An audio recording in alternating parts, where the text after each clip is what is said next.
I decided to finally do it. I am finally going to share one of my cake recipes. And not just any cake recipe, but my strawberry cake recipe. The recipe that people continue to come back for. So, here it is. You want to start out by sifting 3 cups of all-purpose flour. I have been screwed over by flour way too many times. That's why we sift it, because we want to make sure we have no clumps, no nastiness in our flour. Next, you want to add 1.5 cups of granulated sugar, 3 tablespoons of baking powder, 1 teaspoon of baking soda, and 1 teaspoon of salt. Then, along with your dry ingredients, add 1 whole packet of sugar-free strawberry jello mix. Mix this together. Then add in 1 stick of melted unsalted butter, 1 cup of milk, 3/4 cups of strawberry puree.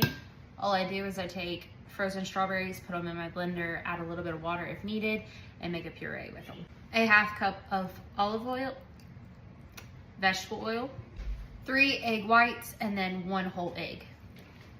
And then 1 tablespoon of strawberry emulsion, however you say it. Emulsion. This is it. I get it from Hobby Lobby. Then we're gonna give this a good mix. Now I'm going to stand off to the side. Spray down my 8-inch pans. This recipe divides between 2 8-inch or 3 6-inch. If you find a baking spray with a flour base, it works wonders. You don't have to line your cake pans or anything. So this part you can skip, but to evenly distribute the batter into the 2 8-inch pans that I have, I use a food scale. If you're just making it for yourself, no need, but I'm making this for a customer, and so I like to make sure my layers are pretty close to the same. Now we're gonna stick both of these into the oven at 350 degrees for about 34 to 36 minutes, or until the toothpick comes out clean. This is what they should look like when they come out. And I've let these sit on the oven top for just a little bit, just to cool down. And I'm gonna go ahead and take them out of their pan while they're still warm, on their top side down, on some saran wrap. We're gonna go ahead and wrap these while they're warm.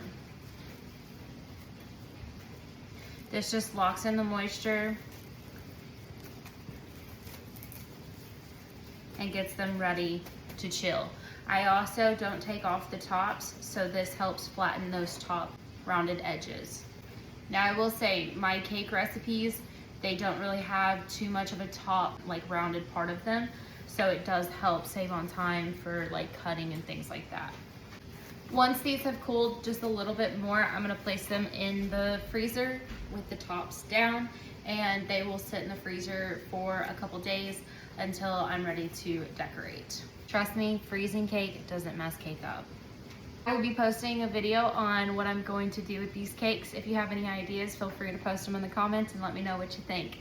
Thank you for watching, stay sweet, and follow for more.